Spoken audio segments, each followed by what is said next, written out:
Tony. The Lord said that on the... Oh. Anybody here, by the way, was ever into Gary Larson, Farsight comics? Oh, yeah. You're familiar? Okay. So, very funny. Brilliant, actually.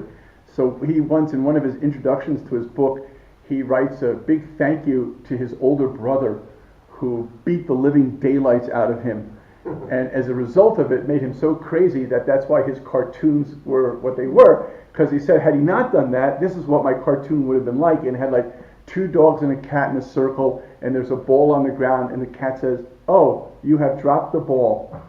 So, anyhow, that's what I feel like we're just doing like this whole thing with the morale, the pig. Now the camera's on. Oh, okay. So, so the class. Okay. By the way, you guys are the victim of my now realizing that anything under 14-point letter size on my notes is no longer able to do without the glasses. So I'll be switching back and forth here. But the class tonight is called, as you might have saw, the Brilliance of Nothingness. And the subtitle is called When Our Own Knowledge Can Be to Our Detriment. And I thought that, the nice thing about giving a class about nothingness is it can be really short because there's nothing to say, I guess. No? Maybe? So the idea we're going to go into is start off with a kind of deep esoteric look at the whole idea of what nothingness is about. And it sounds sort of funny because you would imagine, as we're going to see in a minute, that by its being called nothingness, it's nothing. So what does it mean? What is nothingness all about? But we're going to drill down on that and then switch through a couple of quotes from the Zohar that Rabbi Nachman of Breslov talks about that totally changes the concept of what nothingness is, and to realize that nothingness could actually be everythingness in a way. And then from there we're going to go from understanding that idea of nothingness in a new light as to how does it relate to our own intelligence, and what is the difference between the intelligence that we draw from that which is called the tree of knowledge versus knowledge or wisdom that we draw from the tree of life. Because it's interesting to note that in the tree of knowledge, it's the knowledge of good and bad, right? And so therefore when we talk about our knowledge as bad knowledge, so that's something nobody likes to talk about since we're all perfect, but obviously every one of us has, hopefully if you're alive, a dark side.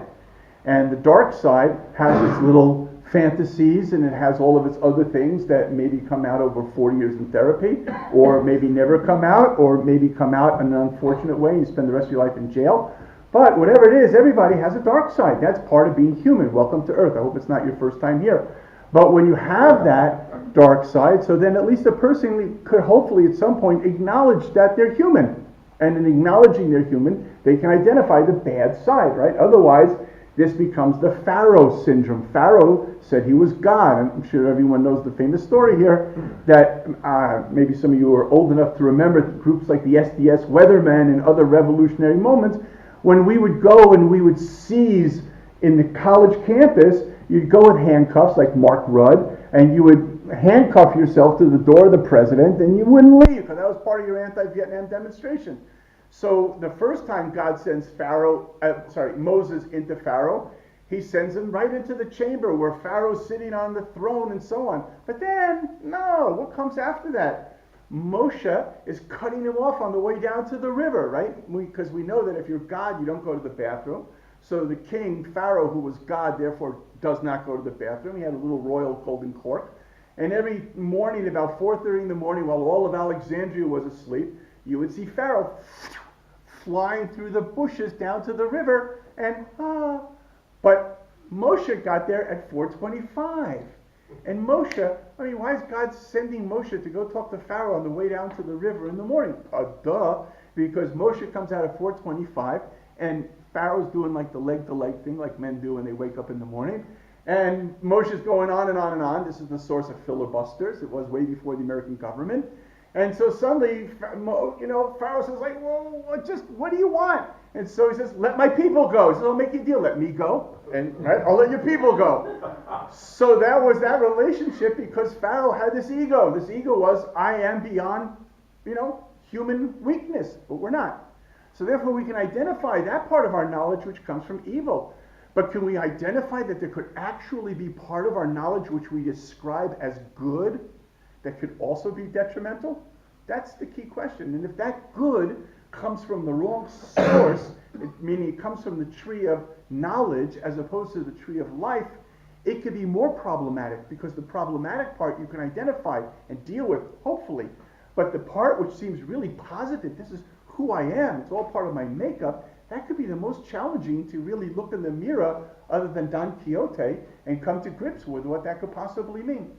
So when we start to think about what is the idea of nothingness, so let's go through like the common classical example. Nothingness is this sort of like void or prohibited by God, right? What is this idea? So I'm going to read a whole bunch of quotes tonight. I didn't get lazy. I just got into the people's Talmud and I just started playing. I had this little machine where you drop in coins and you pull the one arm and Gemorahs come out. So a whole bunch of these Gemorahs came out. This is Gemorah in Bava Metzia. It's on, if you're interested in sources, it's on 58b. By the way, everything I'm going to read to you is from my work that I worked on, which is the People's Talmud, and in one breath, because I'm tired of advertising it, basically what it is, it's a Talmudic primer. Rather than translating the Talmud, which has been done, and has been done brilliantly, it takes one earlier step, and it takes Talmudic concepts and writes them in short little ADHD-sensitive packages in a very modern language that hopefully will make a person feel interested or attracted to the nuggets of golden Talmudic wisdom. So that's why when I tell you that I'm reading from the Gemara Bava Metzia, and your response might be, what? So that's just to give you a heads up. So this particular passage is called A Guided Tour to the Various Levels of Hell, which would not be an accurate translation. But that is what the Gemara is discussing. And it says the Talmud lists 3 people who do not come out of hell. Bad news. The first one is somebody who embarrasses other people. Right? We would imagine might be somebody who didn't believe in God. That's not even on the list. Isn't that interesting? Might be somebody, you might say, who worshipped idols. Not even on the list. First thing on the list, somebody who embarrasses another human being. That's a bye-bye. Next bye-bye is somebody who has intimacy with a married woman other than his wife. And the third is somebody who routinely calls somebody else by a bad nickname. Kind of amazing. You know, you kind of think if you would do Jewish trivia and ask what are the 3 worst sins, I don't know, eating the little gooey part out of the ham bone on Yom Kippur, not even on the list here. But when it comes to embarrassing somebody, I do it all the time. Hey, jerk, get out of here, right? That's bad news. So here are 3 people that go to hell and don't come out of hell. Tosfot qualifies that this doesn't mean that the people stay there forever.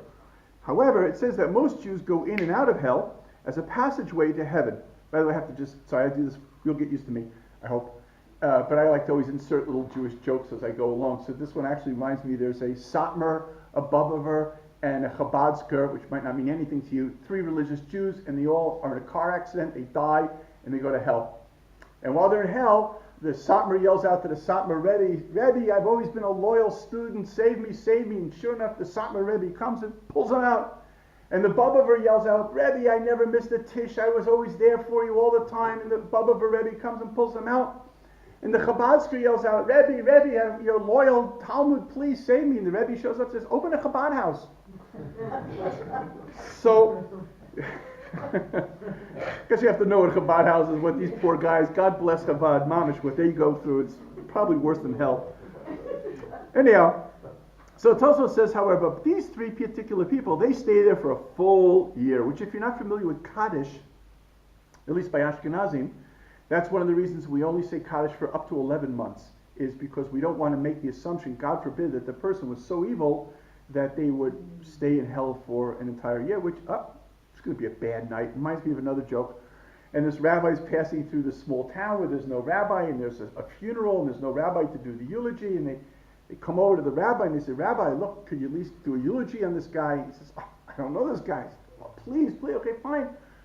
So the rabbi stands and says, look, I don't know this guy from anything, but I'm sure he was a sweet man. Somebody yells out, this guy was trash. Whoa. Okay, but I'm sure he gave a lot of charity. He stole money from the charity. Right? Everything he tried to say nice, somebody cut down. Finally, the rabbi is so frustrated, he says, can't anybody say something nice about this dead guy? He says, yeah, his brother was worse. Anyhow, it's going to be a rough night, I can tell it. So, that's what Tosfos there, except, Tosfos qualifies, except for the first person. For the first person who embarrasses somebody in public, They do not go out of hell after a year. Rather, they go to a place where there is neither good nor evil, which is a place of nothingness, right? So there's kind of like a Talmudic source of this idea of nothingness. You're not in heaven, you're not in hell. Rod Sterling would probably make a whole Twilight Zone episode out of this, but you're in nothing. Not you, a person is in nothingness. Such a person is in nothingness. So that's what we would imagine nothingness to be, just kind of nothingness, like the word, I guess. The Gemara of Avodah Zarah brings it more back down to earth. The Gemara of Avodah Zarah says that when the world as we know it exists for 6,000 years, and then there will be a 1,000-year period of Shabbat, which is like a macro-micro relationship of the 6 days week and the 7th day Shabbat and so on.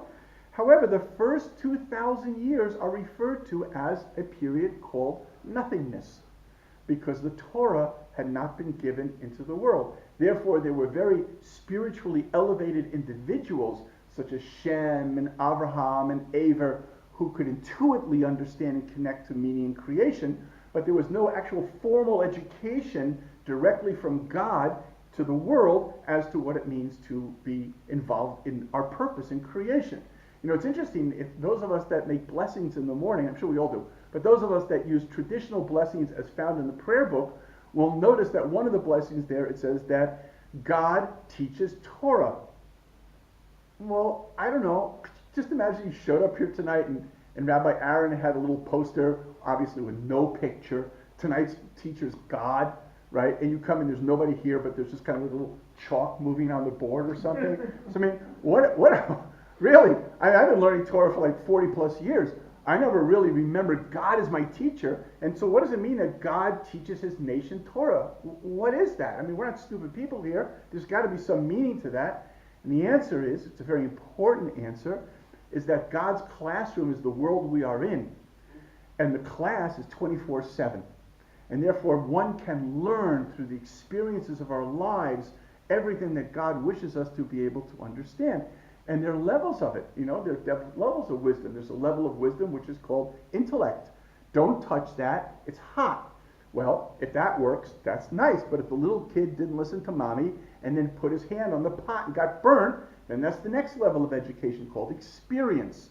So that which failed to learn intellectually, a person can learn experientially. As a great rabbi who was also former president of the United States, Harry S. Truman, once said, the only thing that you don't know about the future is what you forgot to learn from the past. So therefore, there's a wisdom behind creation, then things are not chaotic.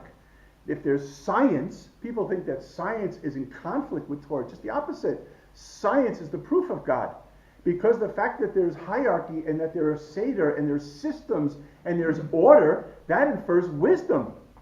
If it was a lack of order, lack of wisdom, then that would maybe suggest chaos, right? As Einstein once said, the beginning of insanity is doing the same thing a second time, expecting a different result. Why is that called insanity? Because there's an assumption of science. If you do this, you get that. It always happens over and over again. So therefore, that idea of God teaching in the world is because the world is created with wisdom. But when the wisdom is not accessible in a way, then it's called nothingness. That's the second Gemara. The third Gemara, however, in Shabbos, now begins to shift the definition of nothingness in a very interesting way. And it quotes something many of you are probably familiar about. I'm sure even those of you out there in video land. And that is the famous quote from King Solomon, where it says that King Solomon said, Ein chadash tachat hashemesh. There is nothing new under the sun. Okay? And the Midrash comes along and says, why does it say there is nothing new under the sun? Just say there's nothing new. Period. What does under the sun infer? That there's a different state of mind above the sun. In other words, that which is below the sun is a metaphor, so we'll see much later in the class, is a metaphor to the idea of this world. So above the sun could also be above creation or higher worlds. So in the higher worlds, everything is new. There's constant newness. And so therefore, if you want, the newness of creation is nothingness. In other words, all of a sudden, nothingness has now a certain substance, if you will. The substance of creation itself is nothingness. In other words, What God created, if you will, is nothingness. I'll kind of run through this idea in a brief form. It's a little bit to a tangent, but maybe it's kind of applicable here. And that is, if God is omni, etc., right? God is the infinity of infinities. God is everything. Anything you think God is, you're wrong, because it's more than that, right? So God is in everything. So what was God missing that God needed to create? What was it? Beavis and Butthead? What was it that the whole universe was worth creation? What was it? What is God missing? A, and what? And B. What's that? Relationship. Well, that's a very interesting, I would agree with you, and we're going to get to that. That's very good. I agree with that completely. Yes, please. Lack. Thank you. Exactly. That's what God lacked, and that's what he lacked, was the relationship. So God lacks. The problem with lack, however, is if God is lacking something, it's not God, right? Big would mess with it, but it's not God, because God can't lack. So therefore, God creates the ultimate lack, that the lack lacks nothing. Nothing. Heard that word? God lacks nothing. And that's the perfect lack. It's only an illusion of lack. So therefore, in the Kabbalah, they talk about tzimtzum. Tzimtzum is the idea that ki'ilu, as if God contracts from a certain area in the universe, and therefore it's as if there is no God in that area, but that's impossible. Because if there's no God in that area, then God's no longer the infinity of infinities. So God merely creates the illusion as if God is not in that area. And where does that illusion exist? Here. Exactly. And therefore, it's all about creating Tselem Elokim, those entities, i.e. us, which are created in the image of God, in order, as a father to a child, again, as a metaphor only, that there should be the relationship between those entities that have free will and of their own accord come back to God. And that's the difference between being a human being versus being an animal or versus being a robot. That a human being, if it's stripped of its free will, people say, well, there's God, let him do a miracle. That would be disgusting, because that miracle would strip me of my free will, right? I mean, what kind of free will is there? But if I'm living in a situation where I have this like scale tipping both ways, maybe God, maybe not, maybe yes, and I continue work and push that through, and now I come to the revelation, if you want, of what God is all about, which is the whole story of the Sukkah, then I come to the level on my own where I built that relationship with God. Exactly. So therefore, but the beginning of all of that is this idea of the nothingness, that God created this environment in this world which creates that feeling of there being nothing in order to really reveal something. This is also hinted at in one of the names which is referred to as God, which is called Or Ein Sof, the light which is without end. Now, thank you. Try it again. I always love when they like upstairs give me like the audio visual support, makes it more realistic. By the way, I must digress for a minute just because there's a lady in the back there from from Holland. I was saying that I was invited this year. I know this is probably why I don't dress like a rabbi. I went to a renewal synagogue in Amsterdam this year, and I led 160 people in the prayer, and they were very angry that I had been brought out because I'm Orthodox. And they couldn't believe that they would bring an Orthodox rabbi into this renewal environment. And so they had a few classes before Yom Kippur so they could see if they were going to tar and feather me or whatever. And it was an unbelievable experience. And I just wanted to tell you this one thing, that now it's Kol Nidre, and I'm walking in there and thinking, if my rabbi saw me now, they would stone me. But I thought, hey, that's what everyone does in Amsterdam, they get stoned, so I would fit right in. And so I walk in there, I've got my talis, I got my kittel, I got my Ked sneakers, and I come up to the bima where I'm going to lead the services, and there's the chazunit with her microphone and her little glass of water because she's sick under the thing. And I'm going, okay, God, right, what are we going to do here? And then the president of the congregation, who happened to be American, I saw him coming in for the first time. I said, oh, wow, look, he also has a talis and kittel. Until I saw the pens in his pocket, Yom Kippur, whatever. So I said, Shkia. And he goes, what? What's Shkia? I said, well, the sunset.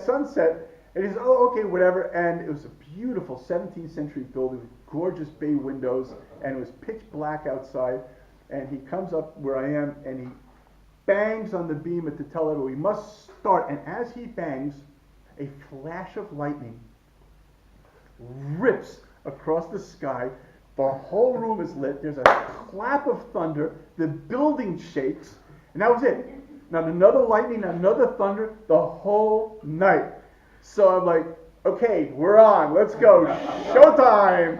And then, by the end of Yom Kippur, which was Ne'ilah, it had been raining, pouring the whole Yom Kippur day. Now, there's not a cloud in the sky, and suddenly, up in the window comes the moon.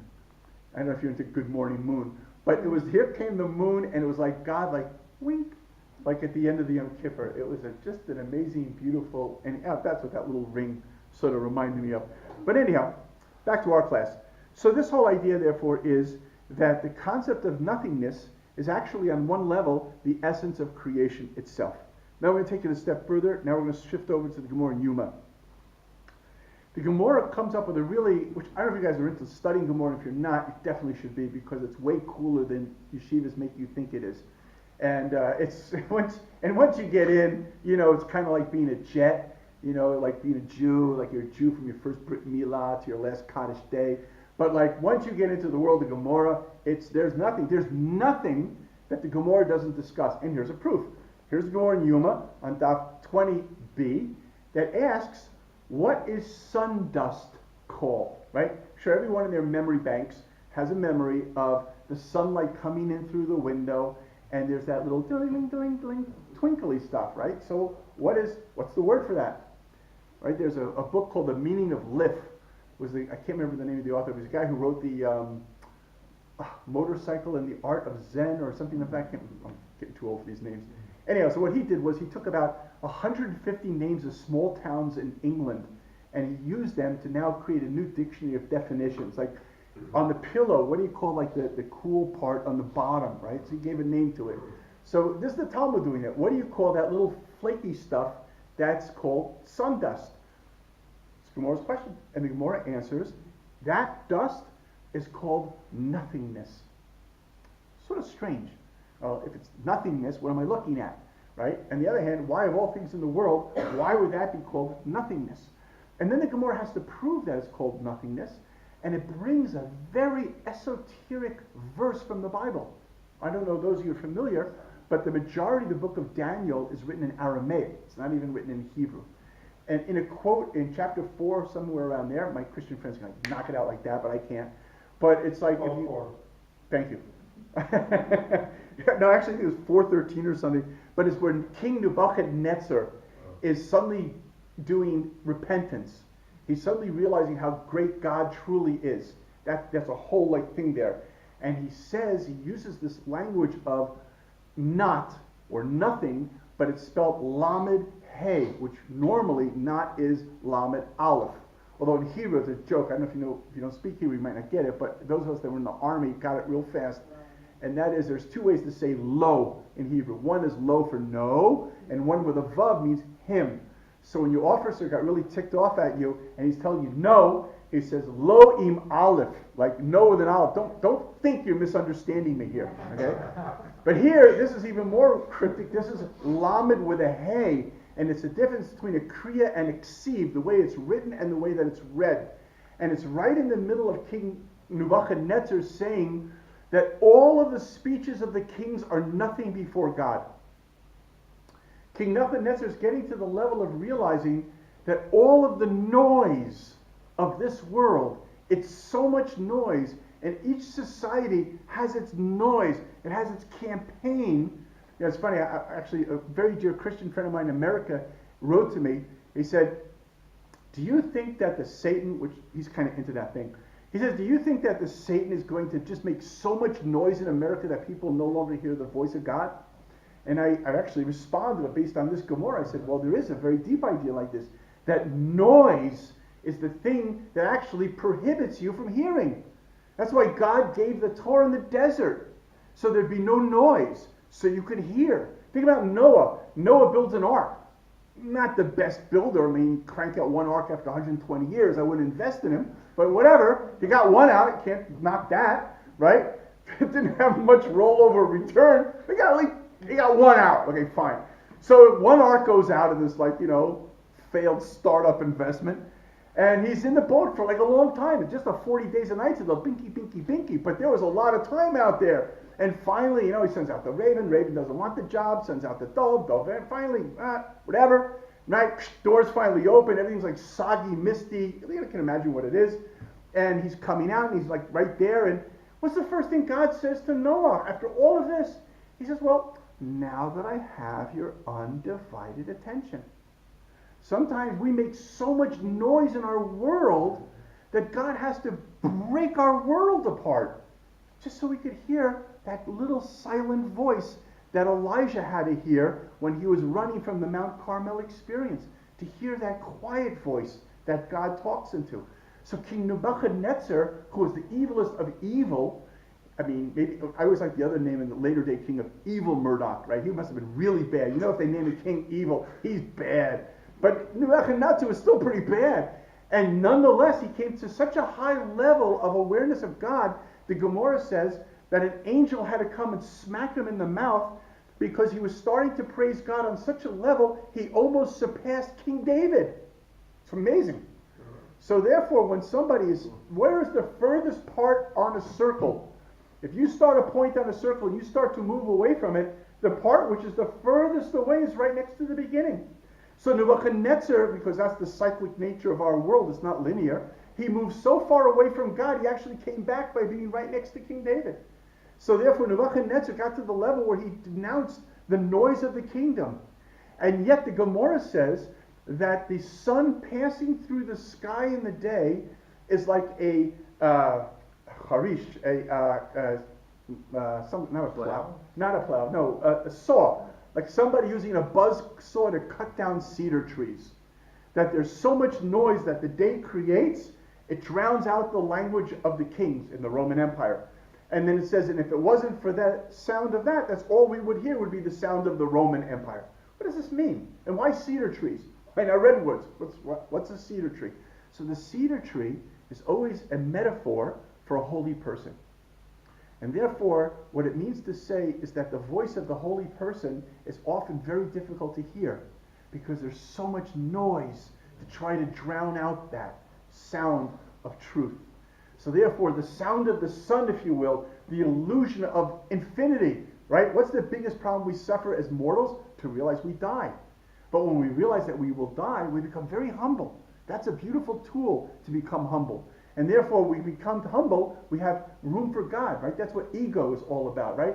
Before John Wayne was God, God says to the person filled with ego, this body ain't big enough for the two of us. If you're filled with yourself, God says, I'm out of here. And that's where the word ego comes from. Ego is edging God out. So therefore, if a person is filled with himself, there's no room for God. But when a person's humble, right? As the Kutzker Rebbe said, there's nothing more whole than a broken heart. So when a person is humble, they can allow that godliness to come into them. So this is what it's talking about here, that the noise of the sun creates the illusion of the world that we live in, and it dwarfs all of the other voices. And it also cuts down the trees of the cedar. It blocks that ability. This is why, by the way, in our prayer, we use the expression Rash Gadol, that the prophet is talking about a great noise came from behind me. And it's called in Hebrew, Rash, which means noise, Gadol. Rabbi Leifer from Tzfat pointed out that the numerical value of these words, Rash Gadol, is 613. Because the only sound that they hear in heaven are the sound of good deeds and holiness. Those are the sounds that rise up outside this world. Now we move into Rabbi Nachman. Rabbi Nachman says in the laws of Tzitzis, he says there that when a man again is human being, right? I'm sure those of you are familiar. If you read carefully in Genesis, in the Bible, it says God created them, referring to Adam and Eve, and God called them Adam. So that the human is really one part male, one part female. That's called human. So when I say the word man, I'm referring to male or female. It doesn't really make a difference. But the point that Rabbi Nachman is saying is that when a person or balanced or in their yin yang, or I call like yin yang, right? So when they're in that state of balance, they are called in their place. Everyone has the word mazal, which correctly translated means like, well, actually mazolot are referring to the astrological influences of the stars. More colloquially, we refer to mazal as luck, because it's sort of the fate of the stars, if you will. But really the word is the sfat emet. The Ger Rebbe points out the word mazal is actually an acronym for three words: makom, zman, la'asot. To be in the right place at the right time, doing the right thing. That is how you line up your stars, or much higher than that, that's how you line up your flow that comes down from God. So therefore, that idea of being in the right place is called a person is in their groove, I guess, or they're in their who they are to be. When chas v'chalila, a person sins, they fall from their place, and they fall into a place which is called no place. And this is hinted at by the idea that when Cain kills Abel, i.e. sinned, so he says, I have now been banished from before you, God, and I will wander. Because in a state of sin, a person is detached from their place. I don't know if you remember Odyssey, Stanley Kubrick, 2001, the very end when he's out there working on the spaceship, and all of a sudden the little thing, because Hal commanded it, cut his wire, and you just see it drifting away. That's sin, where you, God forbid, not you, a person disconnects from God, and they are lost from their place. This idea of being lost from their place, therefore, is that the same idea. It says when the Gemara says when Adam was created, he was so tall that his feet went from the ground to his head, which went to heaven. But when he sinned, he shrunk. And the idea, of course, means that the human being, in our innate potential, has the ability to master the universe, to build and create. 200 years ago, we took rope and we put a couple of logs together, and that's how we sailed across the water. And now, 200 years later, we have, starships in outer space. We have satellite bases. What is that? What happened in 200 years? Unbelievable. If you just open your eyes, how many years ago everybody had a horse? Your great-grandchildren say, wow, 100 years ago everybody had cars that ran on gasoline. Wow, that's really primitive, right? Things are changing and moving at unbelievable speed, because that's man. Man was created to go from the earth to the heaven. But when man sins, we become very small. We lose our place. We lose our identity. And that's why Rabbi Nachman says that this idea of existing in a place called no place is a very interesting idea, because the only shetach, the only area where sin can exist is in the framework of kindness. Sin only can exist in the realm of God's kindness. How does that work? Because, I'm going to use this as an analogy, fire is from the attribute of justice. A person touches fire, they are instantly burnt. When a person performs a sin and is not instantly punished, then that's not the attribute of justice, that's an attribute of kindness. Because God is giving that individual an opportunity to repent, to fix the mistake that they have made. I'll give you an example, if you remember, like from Roadrunner or other great cartoons that we probably grew up on. So, Coyote would be chasing Roadrunner, and Roadrunner would stop right at the edge of the cliff, and Coyote would continue running out. And then, of course, Coyote would realize, and then, okay, well, don't try this at home, but if you run off a cliff, you don't get that little hang time. It's just, whoo, there's no and you don't get the chance to do the facial expression. It's just, right? So the idea of what happened in the cartoon is that whole time when Coyote is off the cliff is God's kindness. That's kindness. God's creating a miracle. A miracle, if you really want to think about what is the most incredible miracle God created in all creation, it's the ability to sin. It's absolutely the greatest creation, because it's so mind-boggling. How could God, which is so not about sin, the Gemara asks it in a brilliant way. The Gemara says, how could stolen wheat grow?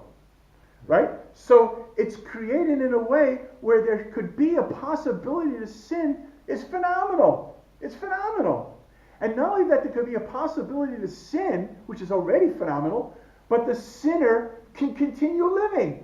It's unbelievable. That's extraordinary kindness of God. Depends what we do with it. One hand, we could therefore turn around and say, no God, see, look, I'm still alive.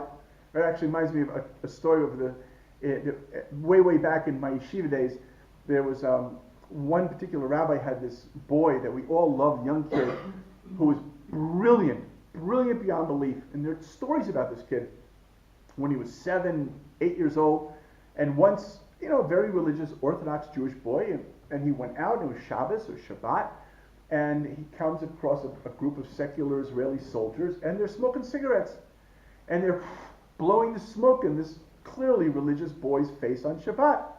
And one of the soldiers, mockingly says to this boy, see that? I'm smoking a cigarette in Shabbat, and your God's not killing me.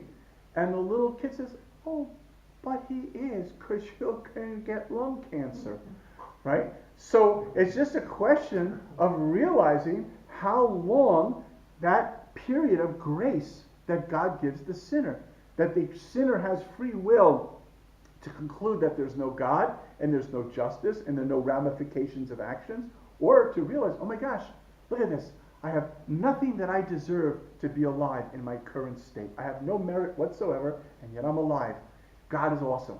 And now I want to say thank you, and I want to apologize for what I've done. That is the power that happens. And this is hinted at in 2 Hebrew words, which I'll translate, but they're composed of the same letters.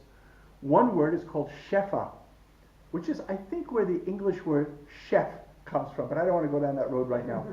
But shefa is all about abundance. It's where God just opens it up and the money comes flowing down. I remember once I was at the Western Wall Hotel many years ago. They used to have a little scooter here called the tus-tus. I don't know if anybody remembers that from ancient Israeli history. And there's a guy, and he's praying to God. He's really yelling. He says, am I asking for a Mercedes? Just a little tus-tus. I mean, come on, right? So God opens up the heavens, and the flow comes down. But the word shefa, which means flow, is the same word or letters as pesha, which means to sin. So therefore, the most difficult challenge of the Jewish people, or maybe any people for that matter, is the challenge of money. I remember Rav Noach Weinberg, Zechron Bracha, was once giving this class, and he said this. He said that the greatest challenge for Jews, and possibly everybody, is to be a humble, righteous person in the face of tremendous wealth. And there was a very dear friend of mine at that time, Moshe Goldman. I don't remember Moshe, but anyhow. And Moshe, in the middle of the class, he was from Anaheim, so he was quite a character. He jumps up and he says, test me, O Lord, test your loyal servant with everything you got. Lay it on me. Let me show you my... Anyhow, but that's the whole idea, is that this ability to be able to take blessing and to be able to maintain it. What happens? Why do we fail? Because if you don't build the vessel for the blessing, and if you don't build the vessel which is strong enough for the blessing, then the blessing will destroy and break the vessels. So therefore, this is why in the language of the Zohar, sin is called broken kindness. God gave us something out of shefa, gave us something out of love, gave us something out of abundance, and we were not prepared to be able to handle it correctly, and therefore it becomes distorted. The next quote from Rabbi Nachman is a little bit further in the Likutei Moharan, which is about the laws of tefillin. And there, I actually brought this to read because I didn't know if anybody was familiar with this story, and he has a little synopsis of it. I even just printed out the English, it's a little bit easier. Does anybody know Rabbi Nachman's story, the Seven Beggars? No? Okay. Well, great. So, Seven Beggars, long story short, 2 little kids get lost in the middle of a Holocaust situation, and they find each other in the forest, and these very deformed beggars eventually come to their wedding and bless them that they should have the powers of the deformity. So there's a blind beggar, there's a deaf beggar, there's a humpback, beggar without hands, there's a beggar with a twisted neck. And each beggar blesses the children that you should be blind like I am, you should be deaf like I am. And of course, these 7 beggars are all representatives of Abraham and Yitzchak and Yaakov and so on and so on. And they are because in our world they appear to be beggars, but in the spiritual world they're giants. But without the right training, they would only appear to look like beggars. So in particular, the blind beggar, and each one explains, by the way, why their blessing is a real blessing. So the blind beggar is telling the story of why he actually has he might appear to be blind, but he actually has greater vision than anybody with eyesight. And he's only blind because he's blind to this world. So this is the story in brief. So it says like this. The story relates, it was agreed that each one, So the story the beggar tells is that they were in these boats, and these boats get destroyed, and they come up on shore, and there's a tower, and they go up in the tower where they're waiting for the great eagle who will come and redeem them. Obviously, these are all metaphors. And while they're sitting there, they decide to tell stories. Who remembers the earliest memory? So in respect, the oldest person in the room says over the first memory. So it is agreed upon that everyone would tell something from a long time ago of their first memory. So the first elder told that he remembers when the apple was cut from the branch, which is when his umbilical cord was cut. The second one tells that he remembers when the candle still burnt. That is, he remembered while he was in the fetus and a candle burnt over his head, like the Gemara Nida talks about. The third one says that he remembers when the body began to take form. The fourth one says he remembers when the seed was taken to fertilize the fruit. That is, when the seed was emitted during relationships. The fifth one said that he remembers the sages who created the seed, because in Jewish understanding, the nature of the male seed is built in the thought of the father at the moment of intimacy. And the sixth and the seventh and the eighth remembered the appearance, the taste, and the fragrance before it was put inside the fruit. And these correspond to the psyche, the spirit, and the soul. But the baby, who was the blind beggar, right? And if you notice what's happening here, each younger person is remembering something of a later period, right? The oldest man remembered the cutting of the umbilical cord, but all of the subsequent people who were younger than him remembered events prior to the cutting of the umbilical cord, all the way back to remembering the psyche and the soul before it was even put in the seed that would ultimately make the child. And here comes the baby in the room, and he remembers nothing. For he was above everything, and thus he remembers even what was before the psyche, even before the spirit, and even before the soul, which corresponds to nothing. So, this is a very deep understanding of nothingness.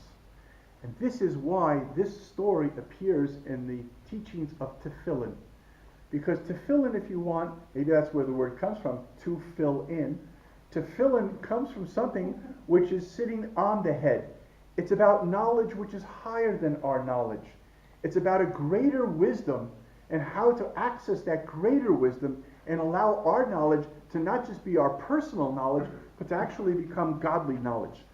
And therefore, this idea of nothingness is that the beggar who appeared to be blind was truly blind, but he was only blind to this world.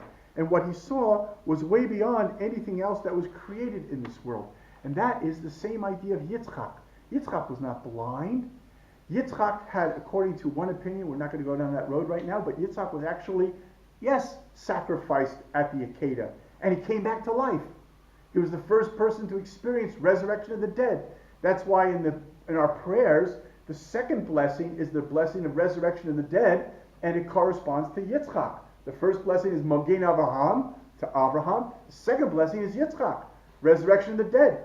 He experienced that you cannot die. He experienced that corporal life is only a phase, but spiritual life is eternal.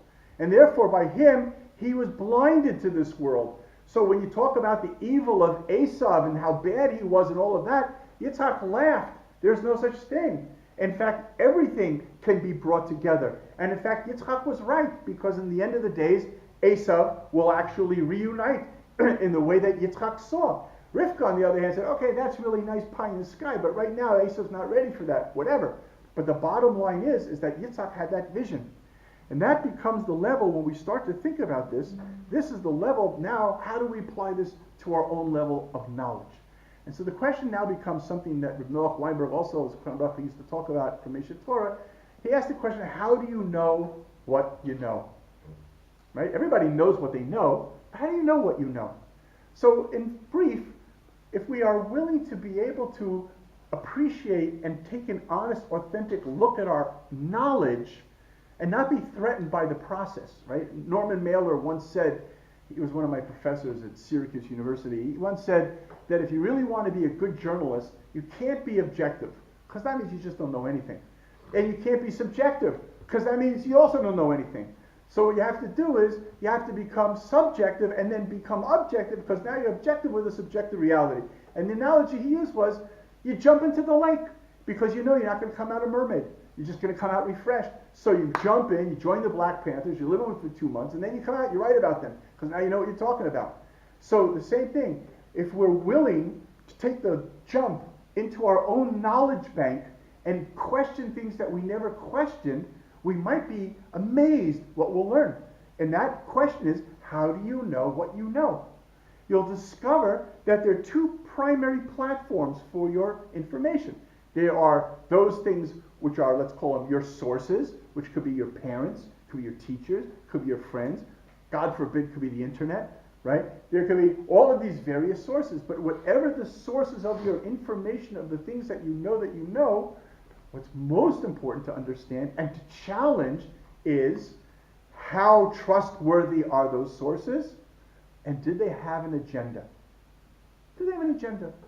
You know, I'm going to, without mentioning any names, I'm going to say I had an experience this last week that really blew my mind. Somebody came over me, foaming at the mouth with anger about somebody else's behavior. I mean, like really crazy anger. And I said to this guy, I couldn't even like talk about the subject, just said to the guy, can you just realize how angry you are about this? Until I was able to finally drill him down to the point where he was not really angry about what was happening. He was angry because he had a real problem with that person.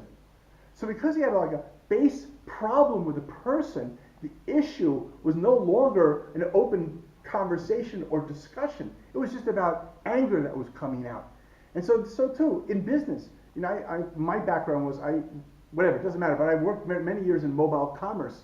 And when I was selling mobile commerce back in the 1990s, I was working with Coca-Cola at the time, you know, everybody had an agenda who was pushing mobile commerce. If you were a phone manufacturer, then you said you have to have the latest, I don't know if you remember this company called Nokia, right? They were the times of Netscape. Anyhow, so you had to have like a Nokia phone, right? Or if you were like a provider, you had to work on a GSM system or whatever. And everyone, that's nonsense. What are you talking about? If I'm a furniture maker, I'm making this stender here, and my saw, that was the word I was looking for before, my saw, I have electricity. Do I have to make the electric company my partner because I'm using electricity for my saw? Of course not. So I have to make the mobile companies my partner because I'm using mobiles for commerce? Absolutely not. So the point is, everyone has an agenda. So when you begin to ask yourself about the things that you know, what are the agendas of the people or the sources, suddenly it opens up a different light on everything that you begin to think about. Then you come to another level. And that level is not only asking, how do you know what you know, but realizing you don't know what you don't know. Actually, it was that moment we were going to meet the CEO of Coca-Cola. That time it was Douglas Daft. He just replaced Ivester. And we were with the people from WPP, the advertising agency. They were going to be bringing us in there. And this particular gentleman I had thought was very smart. Just before he's like, go into our meeting, he breaks out in sweat. I was like, what's up? He says, you know, you don't know what you don't know. I'm like thinking, was that like total stupidity? Or is that like genius? I gave him the benefit of the doubt that it was genius. And later I actually felt it was genius. Because why? Because you know what you know, and you know what you don't know. Because you kind of know you don't know that. But what you're not thinking about is what's over here. And that's what can come out of the closet and bite you. So therefore, it becomes a question when you're starting to open up and illuminate and look into where your mind is referencing all those things that are who I am, and they're not really you. Because the word in Hebrew, ani, which is me, is related to the word ani, which is poor. So therefore, the ego of who I am is also the word ain. It's nothing. But then when I can connect through my own nothingness to the nothingness of this world, suddenly I've created the portal for receiving the everythingness.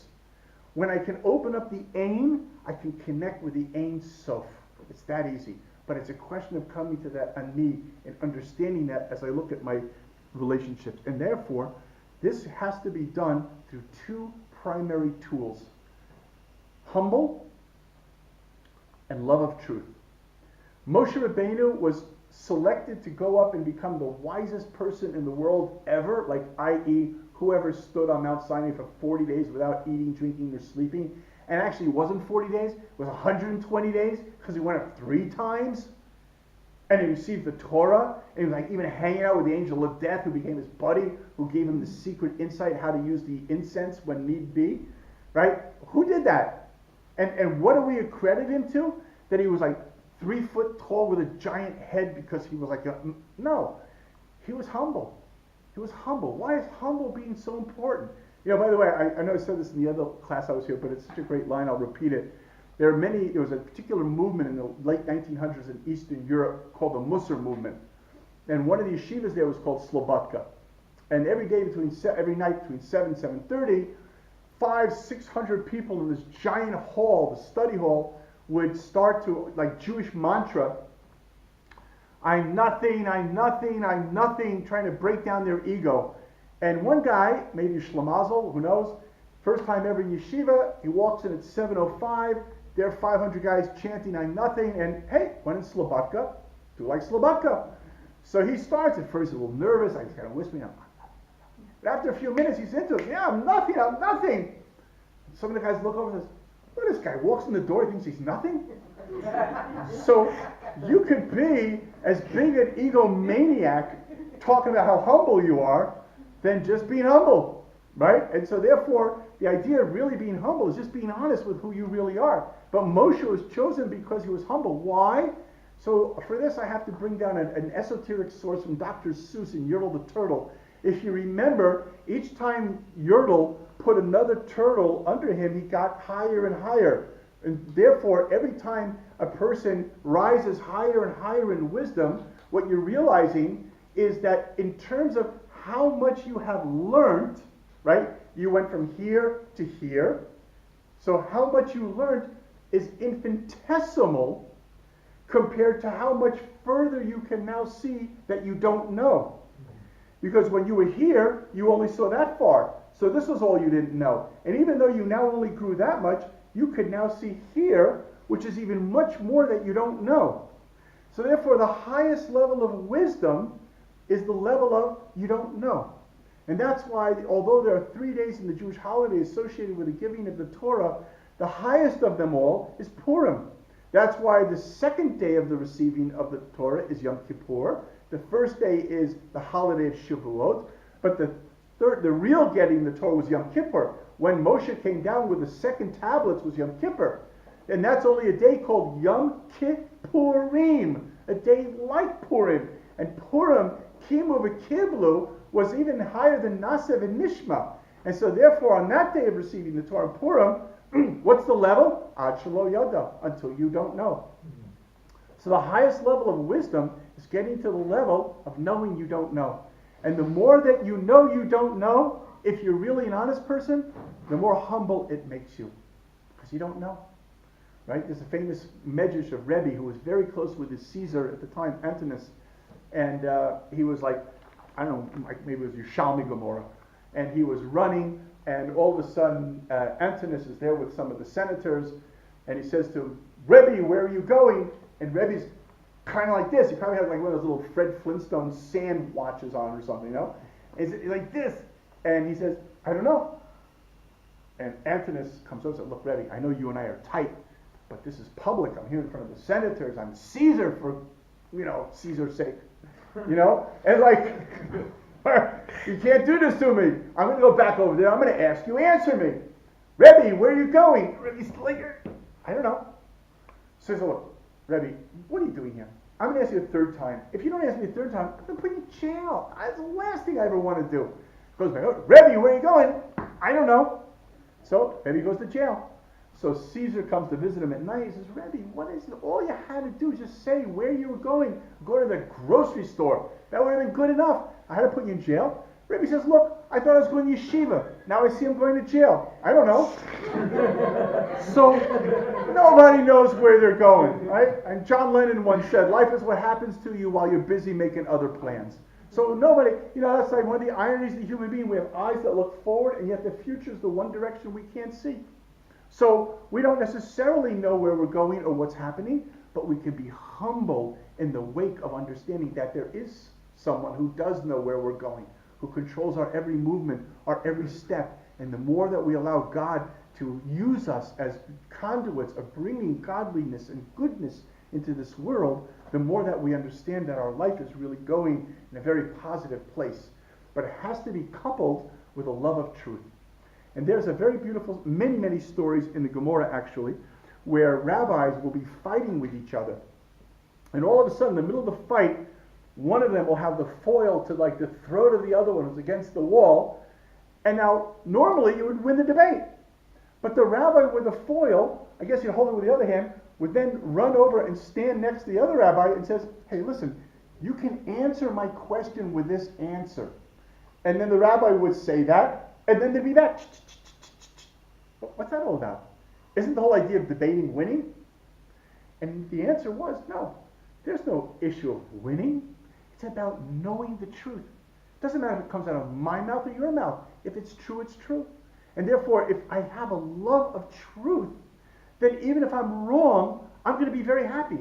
Because I'd rather know the truth and be wrong than to live a lie. Because anybody who lives a lie can never come to God.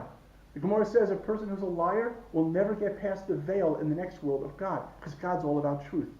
So therefore, there's nothing wrong, as we said in the beginning of the class, about having the dark side. That's human. It's okay. We're not angels. We're not animals, but we're human. That means we have our ups and downs and the things that we struggle with. But as long as we continue to try, and when we fall, we get back up, and when we fall, we get back up, and when we fall, we get back up. As long as that's our attitude, and going forward, that's something that will be very welcome both in this world and in the next world. So therefore, having those two elements puts together this idea. Again, humble is from the heart, and love of truth is from the mind. I'll just tell you a story. For many years, I was blessed to have an amazing rabbi in the old city, Mordechai Scheinberger. And this was back in the 1980s. The first movie theater had opened in Jerusalem, and it was opened on Shabbat. And many religious people were going down there on Friday night to protest. And the protests were they would be standing out in front of the movie theater, and they'd be screaming. Obviously, it was animated. You'd see like little tonsils going out of the throat, screaming at the top of their lungs, Shabbos!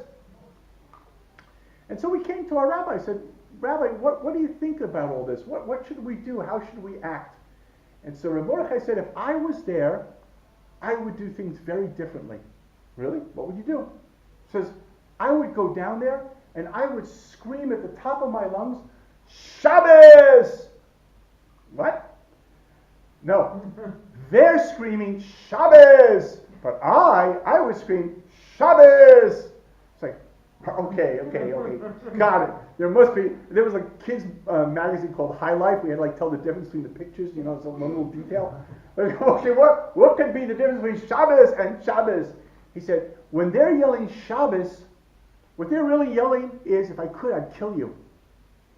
When I would yell Shabbos, what I'm yelling is, if I could, I'd take you to my house for Shabbos. I'd sit you down with a good chicken soup and some knedlach and some kugel, and we'd have a lot of l'chaims together. And when you saw how beautiful Shabbos is, you wouldn't dream of desecrating it. You'd be in love with it. And I would make you in love with Shabbos. Both people screaming, each one with a different message. And this is such an important point. When you argue with somebody else, if you're not arguing from love, because the first thing is, if you're humble, then you have to go on the assumption maybe you're wrong. Once you entertain maybe you're wrong, that should automatically open up a little passage for all the anger to go out. Right? The Gemara says that anger is compared to idolatry. When a person's angry, hell opens up in front of them. So when a person's in love, heaven opens up in front of them. So therefore, v'yahavta l'recha komocha, this is klal gadol b'Torah. It doesn't begin without that. There's a rabbi who I love dearly from New York who sends out these little emails every day with Jewish laws in them. And this is what he wrote. I mean, I answered him, and obviously I never heard back. That might be the end of that. But whatever, this is what he wrote.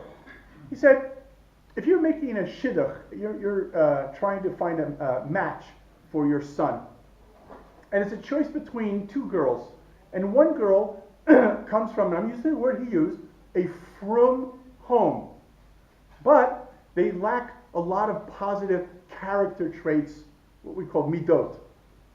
Or she's a balas tshuva, she's a self-made religious lady, and she comes from a non-religious home, but these people have good character traits. So he said it's better to marry the girl from the non-religious home because character traits are everything. So what I didn't write in there was I would have gone to Gemara even further. The Gemara says if you're going to marry a woman whose mother's a whore, you could still marry her because maybe the girl doesn't necessarily follow in the ways of her mother. You can give her the benefit of the doubt that just because her mother's a prostitute doesn't mean she's a prostitute. And I could go even further. I could take one of the founding mothers of Judaism, Rivka. What does Rashi say? She grew up with an evil father and an evil brother. They didn't make no amends about it. These people were like real lowlifes. And she grew up in their home. Didn't touch her. Right? That's even more than non-religious good people. Those are bad people with bad character traits, and still, look at Rivka, what she became. It's unbelievable. But the part that bothered me was I wrote to the rabbi, how could you be frum without having good character traits? And I realized, does anybody here know what the word frum means? Frum is German. It's also Swedish, which I know because my wife. But it's German. And frum means pious. Not pious, pious. To be pious. That's what the word frum means. So the very word frum means first and foremost good quality of character. So I said to this rabbi, how could you be frum without good character? How could that be? You mean you just kind of look the part, you play the shell, you wear the hat, you have the look of the rabbi, right? What does that mean? That's what it means to be frum? You know how to eat kishka with your hand? What does that mean? So the answer's got to be that unless you have that character, then all the rest of it is meaningless. And even Rava said this. Gemara Yuma, check it out. Gemara Yuma says over there on Ayin Gimel Lamed Bet, it says there that Rava came into the Beit Midrash and he screamed at the rabbis. He said, don't inherit hell twice. What? Rabbis, hell? What is he talking about? He says because the Torah is merely, check out the language, is merely a gate to fear of God, the awe of God, the understanding of what it is that we stand before. Dam lifnei miata omed. Know who do you stand before. That's what it's all about. And Torah should be the facilitator to open up your heart with a sense of godliness. Because if you don't have that, guess what happens? You don't have this world because you're too busy learning yeshiva, so you missed all the surfing on the beach. And you certainly don't have the next world because God's not going to be impressed with all that. He's going to want to see the acts of kindness. He's going to see the real v'yahavta l'recha kamocha. He's going to want to see those things that show that you are, as they also use another German word, a mensch, a real person, a good person. So that becomes the character traits that we have to look at, that when we look on a level of first humble in the heart and then in the mind, a willingness to understand we might be wrong. And then when you engage in another person in something that you don't like or you disagree with, there's a whole different tone. And the Gemara says, Devarim shebalev nichnasim balev, words of the heart enter the heart. When you talk from here, people know you're talking from here. And when you come over, you say to somebody, look, I have a problem with what you're doing, but there's the undercurrent of love, that person will listen to you. And there's a Mishnah in the end of the 4th chapter in Yiboneh, I think that's where it is, but it's definitely Yiboneh, where it's an amazing Mishnah. It says that the students of Shammai and the students of Hillel battled over issues as to what were called illegitimate children. We call in Hebrew a mumzer. A mumzer, illegitimate child, bless you, is a very serious thing, because a mumzer is not allowed to marry into the Jewish community. It's isolated, unfortunately, but that's what it is. And Hillel and Beis Hillel and Beis Shammai battled over this. Battled. You know what the same Mishnah concludes? They married each other. Amazing. Amazing, right? I don't hold from that hechsher. I'm not going to eat in your house. What? Okay, kosher food, that's important for sure. Is on a level of mumzer? Hardly. And here Beis Shammai, Beis Hillel. So when we battle with each other, we're allowed to. That's what the yeshiva is all about. That's what the Gemara is all about. Gemara is the original Facebook. It opened up a dialogue on every conversation known in the world, and it's been going nonstop for thousands of years. But it's a battle on a basis of love. And when we have that, then we have the ability to be able to come out of this world. And here's the last thing I want to share. I just wanted to tie in a little something about Hanukkah. The negative side of not having that is about rejection. Let's take a look at what rejection has blessed us, in quotes, in this world. Abraham rejects Hagar, throws her out of the house against his own will. He didn't want to do it. God said he had to listen to Sarah. For whatever reason, only God knows. However, he throws her out of the house. The Midrash says, because we threw her out of our house, her children would throw us, meaning the Egyptians, one day out of their house. Forget the rest of the circumstances. That's the language of the Midrash, that we threw her out, they will throw us out. Another woman gets rejected. Her name is Timnah. Timnah comes and she wants to be converted and become part of the household of Abraham. Abraham with the 4 front doors, no matter where you came to his tent, you were always welcome. He throws her out. What does she do? She so much wanted to be part of the Jewish people, she goes and she attaches herself to the house of Esau. And she has a baby. Maybe you might recognize the child's name, Amalek.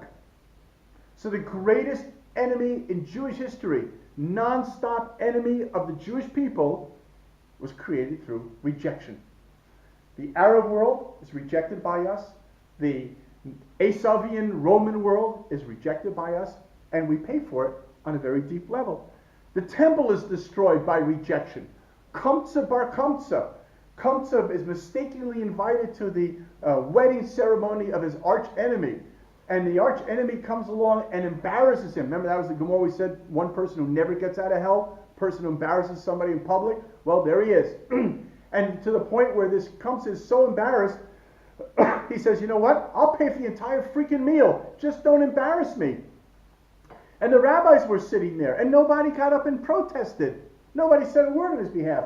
And he's the one that ultimately led the Romans to come and to destroy Jerusalem and to destroy the temple. Rejection. It's all about rejection. On the flip side of that is about love. It is about acceptance. And it's about working together. It's about understanding that we are a nation made of tribes. We don't all wear the same rabbinical clothing. We don't all necessarily eat gefilte fish.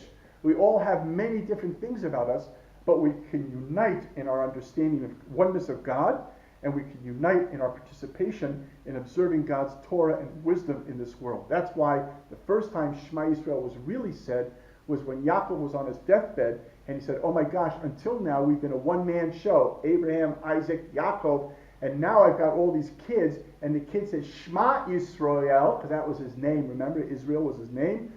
We all believe in one God. Even though we look different, act different, we all believe in that one God. And so therefore that becomes a different kind of an attitude. And this is hinted at in the whole idea, which I'll say briefly, it's getting a little late, about Hanukkah. The Greeks, or I should say the Assyrian Greeks, because the Greek Greeks were actually very dear and close friends with the Jews, and the Greek language is recognized on a level of spirituality where even certain holy texts can be written in Greek, like the Megillah and other sources, which is unheard of. But anyhow, when it deteriorated after Alexander died and the empire broke up, and then you had the Hellenists and the Assyrian Greeks, that's when the problems began that Even in the more than Hanukkah the Creed, three things that the Jews were not allowed to do. Because they loved the Jews. I mean, they loved the wisdom. They loved the Talmudic wisdom of law and righteousness and marriage and all of these institutions. But when the Jews got a little too religious or crazy, they had to cut that out. So there are three things that they prohibited. Circumcision of the men. They also prohibited observance of the Shabbat. And they also prohibited the sanctification of the new moon. Why these three things? Because we'll go by first level, and then we'll go out to the deeper level. Simple level, the Greeks believed in the beauty of the naked man, the gladiator, the artist. The naked body, this is what was created.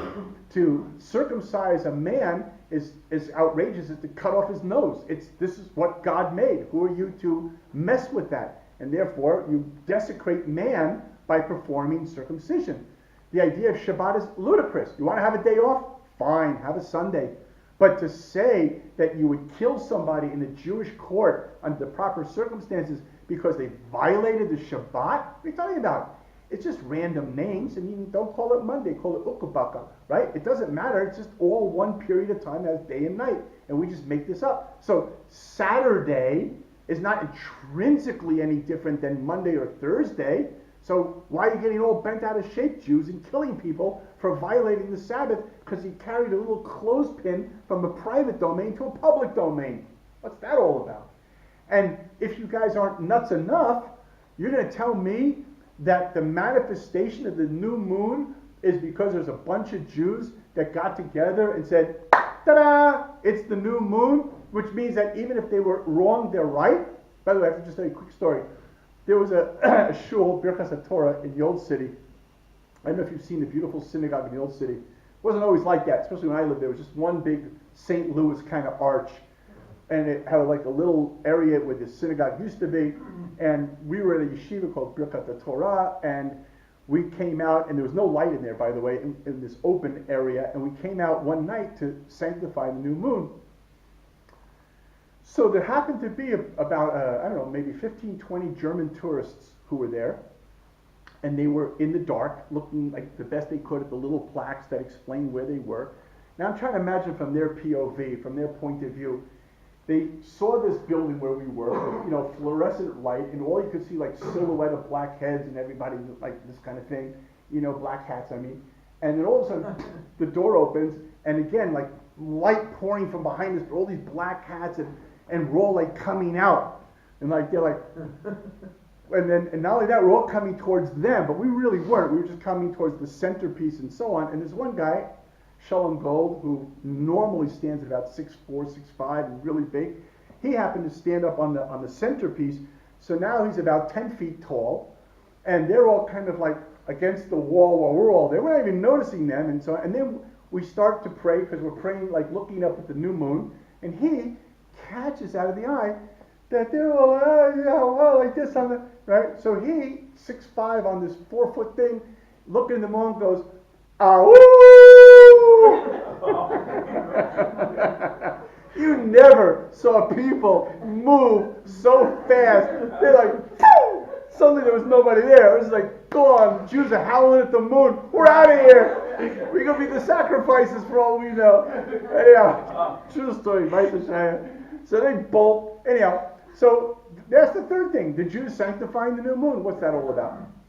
Well, if you take a little bit of a deeper look at we'll have to play with the Hebrew a little bit. Now the Sfat Emet points out that these three commandments, Shabbat, Shin, first letter, Mila, Mem, the second letter, and Ner, which means candle, that's the term that Talmud refers to the moon, is called the candle.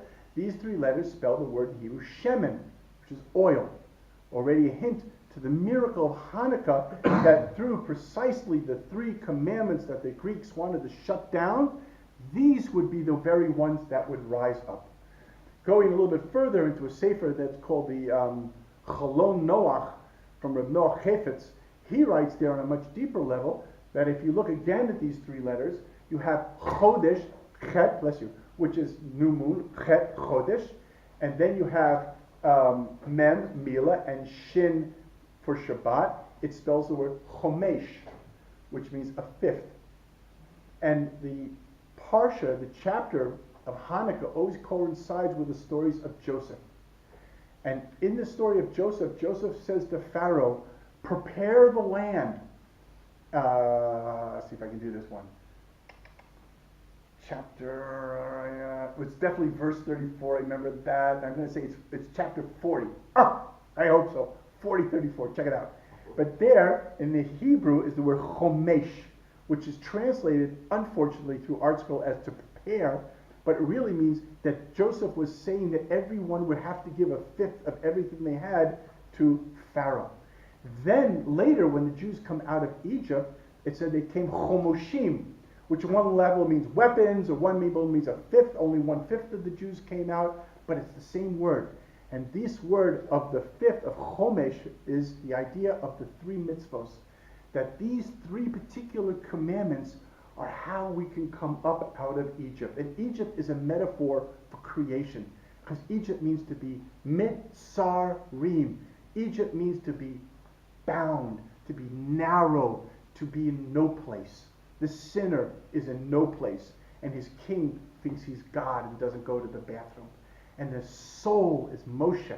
That's the neshama that can be able to come out of Egypt and can rise through these 3 aspects, because the idea of Shabbat is the idea of place, because we remember creation, Zechel le'Masa Bereshit, and we also have the idea of the moon, which is the remembrance of time, and circumcision, which is a remembrance of the covenant between God and man. That man is not just an advanced vegetable or animal, man is a partner in creation with God, a position of dignity. And by these 3 things, each one of them in Hebrew are referred to as holy. Shabbat Kodesh, and to be Mekadesh, to sanctify the new moon, and Brit Milah Kodesh, if you ever go to circumcision, it's always called Kadosh. And that's why we say in our prayers 3 times, Kadosh, Kadosh, Kadosh. Because through those prayers of holiness and the desire of holiness, of being in the right place at the right time and doing the right thing, that creates the real liberation of the light in Hanukkah that dispels the darkness of the rest of the noise. And thank you very much. If there are any questions, Rabbi Yosef has come. He said he'd be happy to...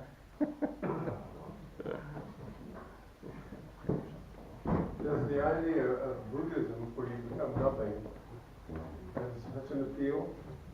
Say it again? A lot of people who become Buddhists seem to want to become nothing. Right. So with the nirvana is the end of life has become nothing. And that strange appeal seems to be quite a bit in the Jewish life.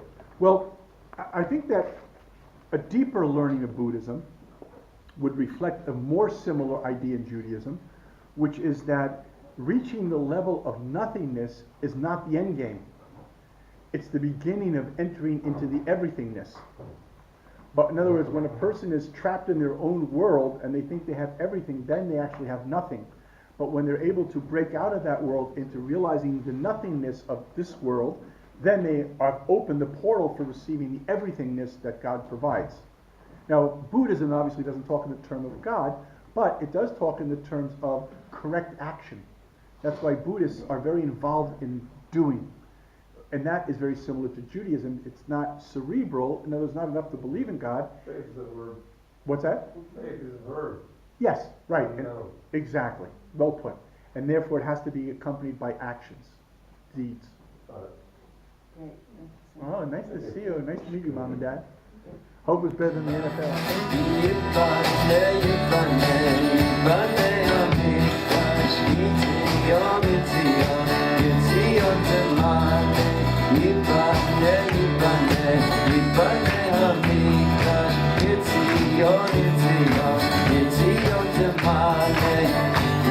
It's